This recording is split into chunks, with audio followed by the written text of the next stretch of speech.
중국의 역사를 살펴보면 크고 작은 자연적인 위기로 인해 인구가 크게 감소하는 일들이 잦았습니다. 너무 영토가 광활하고 수도와 권력 집단은 한 곳에 집중되어 있는 특성으로 인해 과거에는 자연의 문제에 대해 컨트롤이 안 되는 일이 발생했습니다. 자연재해의 관점에서 중국은 땅덩어리가 너무 큰 특성상 오늘날에도 주의 깊게 관찰해야 할 필요가 있으며 국제적인 관찰이 필요하지만 현재 중국 당국의 외국인에 대한 배제 정책은 이러한 모니터링이 어렵게 되고 있는 상황입니다. 비슷한 일이 딱 100여 년 전에 존재했습니다. 그럼 중국을 위기로 빠뜨릴 수 있는 여러 가지 자연재해들, 한국이 주시해야 할 환경 문제들을 같이 살펴봅니다. 첫 번째, 남중국 대홍수. 1931년 중국 홍수 또는 1931년 양쯔강 홍수로 불리는 이 사건은 1931년 6월부터 8월까지 중국에서 발생한 파괴적인 홍수로 우한, 난징 등의 주요 도시를 강타했고 결국 1931년 8월 25일에 일부 거대 제방이 붕괴되면서 최고조에 달했습니다. 희생자 숫자만 최대 400만 명이며 한반도 면적의 약 2배가량의 침수 지역을 만들었고 이는 세계에서 가장 심각했던 자연에 의한 피해로 평가됩니다. 워낙 양쯔강의 길이가 길고 주변 평야지대가 해수면보다 약간 높은 수준에 해당해서 홍수가 한 번 나면 인간이 막을 수 없는 수준에 이르릅니다. 그런데 이 같은 일이 매년 반복되고 있습니다. 2024년에는 광둥성에 100년 만에 홍수가 발생해 11만 명이 대피하는 일이 발생했습니다. 그런데 양쯔강이 관건입니다. 양쯔강은 주변의 평야지대가 매우 넓고 대도시권이 몰려있기 때문에 양쯔강의 홍수를 잘 조절해야 합니다. 양쯔강의 홍수를 조절하기 위해 삼협댐, 산샤댐이라는 세계 최대의 댐을 만들었는데 만약 이 댐이 미중 간 패권 갈등에 따라서 파괴되는 일이 발생하고 거기에 더해 여름철 집중호우가 겹친다면 100년 전에 양쯔강 대홍수 사태가 재발하게 될 수 있습니다. 문제는 이 지역의 농업지대입니다. 과거에도 1931년 홍수 당시 400만 명이나 희생자가 발생한 배경으로는 홍수 이후 농경지가 파괴되면서 극심한 기아 상태가 발생했었다는 문제가 있었습니다. 이후 국공내전이 발생하고 일본의 침략이 이어지면서 중국은 그야말로 세기적인 암흑기로 접어들고야 말았습니다. 만약에 산샤댐 붕괴 등의 소동이 지정학적 갈등, 또 자연적인 문제 발생 등으로 일어나게 될 경우 충칭, 우한, 난징, 수저우, 상하이 등의 대도시권이 피해를 볼 수 있습니다.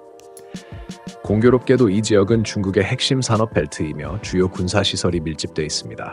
특히 우한의 경우에는 핵심 해군 도시입니다. 내륙 도시인데 왜 해군 도시일까요? 바로 핵잠수함을 건조하는 조선소가 양쯔강에 자리 잡고 있습니다. 최근에 우한의 한 핵잠수함 건조시설에서 최신형 핵잠수함이 침몰하면서 우려가 생기고 있습니다. 중국 당국은 서방의 감시를 피하기 위해 해안에서 해군 선박을 만들기보다는 감시를 피할 수 있는 내륙에서 건조를 진행하는데 그 한 도시가 우한이라는 것입니다. 만약에 양쯔강의 범람이 또 발생한다거나 양쯔강에서 문제가 생기게 된다면 핵물질 등의 오염이 제주도 남단 해역으로 흘러가지 않도록 국제적인 환경 단체들의 모니터링이 필수적입니다. 또 극단적인 분쟁이 발생하지 않도록 중국 당국을 설득할 필요가 있습니다. 현재 중국에서 대홍수가 일어날 경우 가장 위험한 유역은 역시 지금 살펴본 양쯔강 유역이 가장 위험합니다. 이는 태평양에서부터 들어오는 습기를 머금은 구름이 평원지대를 타고 티베트 고원으로 올라가다가 양쯔강 유역에 강수량이 집중되는 경우가 많은 것입니다. 양쯔강이 걷잡을 수 없이 범람하게 되는 것이죠. 또 양쯔강 유역의 과도한 도시화로 인하여 지표면이 달궈지는 만큼 대기 중에 유입되는 습기가 많아지는 부분도 장기적으로 양쯔강 유역이 홍수 등 강수량 집중에 취약할 수밖에 없는 상황입니다. 무엇보다 중요한 것은 대만과 중국의 양안 충돌입니다. 현재 중국은 대만을 병합하는 문제가 경제적 이슈보다 더 앞선다고 평가받고 있습니다. 시진핑의 입장에선 자신의 임기 중에 대만 통일을 바라고 있는 것으로 보이는데요. 만약 대만과 중국의 양안 충돌이 발생할 경우 대만 지역 대부분이 초토화될 가능성이 있겠지만 대만의 고슴도치 전략으로 무장한 많은 대만의 미사일들이 중국의 상수원 지역 댐들을 노리는 점, 또 산샤댐 같은 저수량이 많은 댐들이 타겟이 될 수 있어 중국이 원하는 대로 대만이 중국에 병합되더라도 중국의 양쯔강 유역은 당분간 홍수 복구로 홍역을 앓을 가능성이 있습니다. 두 번째, 중국 수도권 직하 대지진. 수도권 직하 지진의 공포는 비단 일본에만 있는 것이 아닙니다. 바로 중국에도 존재합니다. 1976년 중국 베이징 근처 허베이성 탕산시에서 발생한 직하 지진입니다.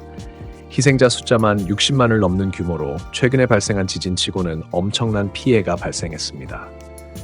진도 7.6의 지진으로 베이징과 천진시 사이, 우리로 치면 서울과 인천 사이의 거대 인구 산업 밀집 지역에 직하 지진이 발생한 것입니다.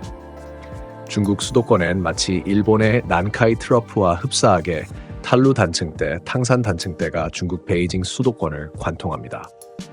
이 지진이 또다시 자극되어진다면 중국에는 상당한 위협 요소로 작용할 수 있습니다.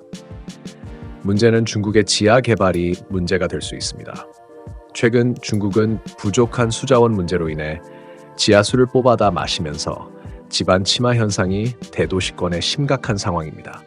게다가 거대한 지하철도 29개 노선이 존재하며 지하 공사를 하다가 단층대를 자극할 경우 또다시 지진이 발생할 수 있습니다. 일본의 경우 난카이 트러프의 지각 변동으로 인한 도쿄 수도권 직하 지진을 늘 우려하고 있는데 중국의 경우에도 베이징 근교를 중심으로 거대 지진이 우려됩니다. 최근에도 2023년 8월 산둥성에서 규모 5.5의 지진이 발생해 100여 채의 건물 파손 사태가 발생했고 2025년 티베트에서는 7.1의 강진이 새해 초부터 발생했으며 만주와 내몽골 등을 제외하고는 중국 전역이 거대 지진의 우려를 상존해 안고 살아가고 있는 상황입니다. 우려되는 부분은 중국 근대화 시기 상당수의 주택들이 난림공사로 지어진 경우가 많은데 심지어 일부 주택들은 철근 콘크리트로 지어져야 할 건물이 대나무를 철근 대신 이용하는 경우도 발생하고 있어 중국 내에서 대대적인 건축물 안전 진단이 필요할 것으로 보입니다. 주목할 만한 부분은 중국 티베트 산악 지역에서의 지진 문제입니다. 2025년 1월에는 티베트 자치구에서 규모 7.1의 강진이 발생해서 또 2025년 2월 16일에도 진도 4.8의 지진이 발생해 지속적으로 티베트 산간 지방에 지진이 발생하고 있습니다. 1월에 발생한 지진만으로 사망 실종자 숫자만 477명이 발생하였으며 건축물 3,600여 채가 붕괴 소실됐습니다. 티베트 산간 지방은 인도 대륙판과 유라시아판이 직접 충돌하는 지점에 위치해 거꾸로 솟은 난카이 트러프에 해당한다고 볼 수 있습니다. 그런데 중국 당국은 이러한 지역에 지각에 영향을 줄 수 있는 세계 최대 규모 댐을 지속적으로 건설할 뿐 아니라 개발 행위를 지속하면서 지질 환경에 영향을 미치고 있습니다. 자칫 이 같은 지진이 티베트 산간에 위치한 댐에 구조적 영향을 줄 경우 댐 붕괴 수해 등의 피해가 수반될 수 있어 주의를 기울일 필요가 있죠. 세 번째, 해수면 상승. 현재 세계는 지구의 온도가 더 따뜻해짐에 따라서 남극과 북극 지방의 그린란드 대륙을 덮고 있는 빙하가 녹을 것에 대한 경고를 지속해서 내놓고 있습니다. 극단적으로 58m에서 66m가량의 해수면 상승이 일어날 것으로 보고되고 있습니다. 이 경우 중국 동부 연안의 농경지의 상당수가 침수됩니다. 태산이 위치한 산둥성 일부는 섬으로 남게 되며 산둥 반도의 끝자락 지하동 반도의 경우 섬으로 분절돼 거대한 2개의 섬이 남고 즉시 중국의 평야지대의 상당수가 물에 잠기게 되죠. 북경, 상하이 등의 대도시가 잠기며 양쯔강 주변 역시 물에 잠기게 됩니다. 서해 바다가 거의 동해 바다 수준의 면적으로 넓어지게 됩니다. 이 경우 세계 해양 오염 문제가 대두될 것으로 보입니다. 10수억의 인구가 거주하는 대도시권 대부분이 침수됨으로 인해서 태평양 지역 해양 오염 문제가 크게 대두될 가능성이 높습니다. 현재 해수면 상승과 해양 쓰레기를 포집하는 창의적인 다양한 방법들이 연구되고 있지만 핵 물질 오염 문제 등은 영구적인 해양 오염을 초래할 수 있어 국제적인 관심과 중국 대륙 내 원자력 발전소 비핵화 등의 조치 역시 함께 단계적으로 국제사회가 검토를 해야 할 문제가 될 수 있습니다. 특히 중국 원자력 발전소의 경우에는 한반도와 인접한 중국 동부 연안, 산둥 반도에 밀집돼 있는데 자칫 원전 사고가 발생할 경우 편서풍을 타고 한반도에 영향을 그대로 미치기 때문에 국제사회가 중국 대륙의 전력 생산 분야에 있어서 비핵화 문제에 관심을 가져야 할 문제입니다. 여러분은 이 문제들에 대해서 어떻게 생각하시나요? 사시사철 한반도로 밀려오는 중국발 미세먼지의 스트레스는 한국인들을 매우 피곤하게 하고 있습니다. 그런데 해양 오염, 홍수 등의 영향, 방사능 등의 오염 문제는 앞으로 주시해야 할 문제이며 국제사회에 공론화해야 할 주제가 될 것 같습니다. 여러분의 의견을 댓글로 달아주세요. 시청해주셔서 감사합니다. 지금 나오는 네모 버튼을 클릭해서 정기 후원자가 되세요. 단돈 990원으로 가입 가능합니다.